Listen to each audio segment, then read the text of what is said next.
Events like what Daryl has put together here with the Braintrust are absolutely crucial. To sit down where you're focused at listening to other lawyers who have done it, get those great nuggets from them, past some of those pitfalls that they fell into. You cannot perfect your profession if you can't teach it.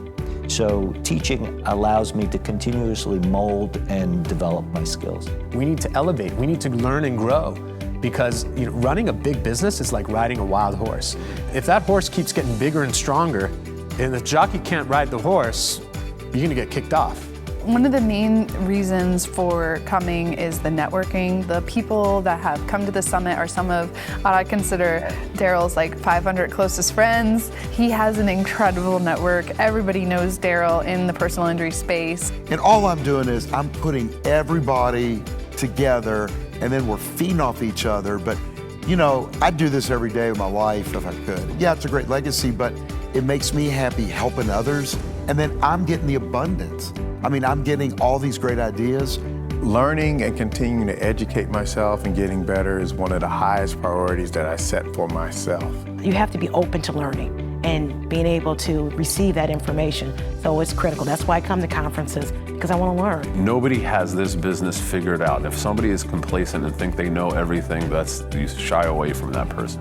I'm constantly training my team, and I'm constantly training myself. Because the best version that I can be of me will make me the best lawyer I can be for my client. I don't view lawyers who practice in my field as competition at all. We are on the same side of the ball, and the better I can make my colleagues, the better it is for everybody. Number one, always be authentic. Be yourself. There's nobody who can be you better than you. Improve yourself, but never change who you are. Secondly, when given the opportunity to speak truth to power, you do it. Thirdly, whatever it is you're doing, you do it with passion. And finally, you treat those two imposters, triumph and disaster, just the same.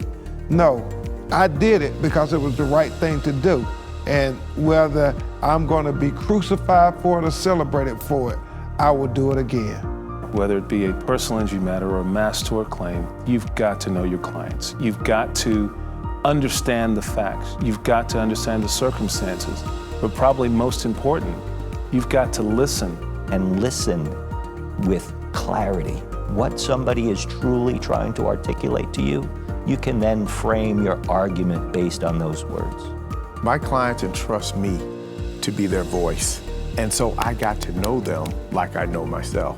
You see it in their eyes when they're crying and they're saying, I don't know what to do, this is overwhelming. I think a lot of us lawyers got into the business of law to help people, and you really feel like you're actually helping. Personal injury lawyers have such a bad stigma, and if you really think about it, what would our society look like if you could get hurt and there would be no repercussions, like there would be no way to sue? That's when you start seeing them change their actions. They won't do it unless somebody makes them pay for their actions. Most lawyers in this field make a critical mistake. They settle their best cases and are forced to try their worst cases. So I flip that upside down. I never settle my best cases, because the way you maximize the value of your case is in the courtroom. You could be the best lawyer in the world, but if you don't know how to market yourself and nobody knows how to find you, it doesn't really matter. There's a whole lot of people out here that don't know who I am and all the good that I'm doing for people, and that's where marketing comes in. Your number one survival skill as a business is how flexible and adaptable you are, because what got you there will keep you there. That thing that took you to the next level, if you keep doing it, you will not go to the next level. And we want to make sure that every client, just like my very first one, knows that I'm their lawyer and they feel special about it. And so that takes a team, that's a process, that takes continuing legal education, staying sharp. I mean, these people who run these billion-dollar law firms, it's not luck.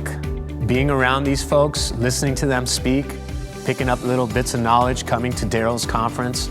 There are many lawyers at this conference who I've helped on their biggest cases because I want them to excel. We have 4 groups, meet twice a year.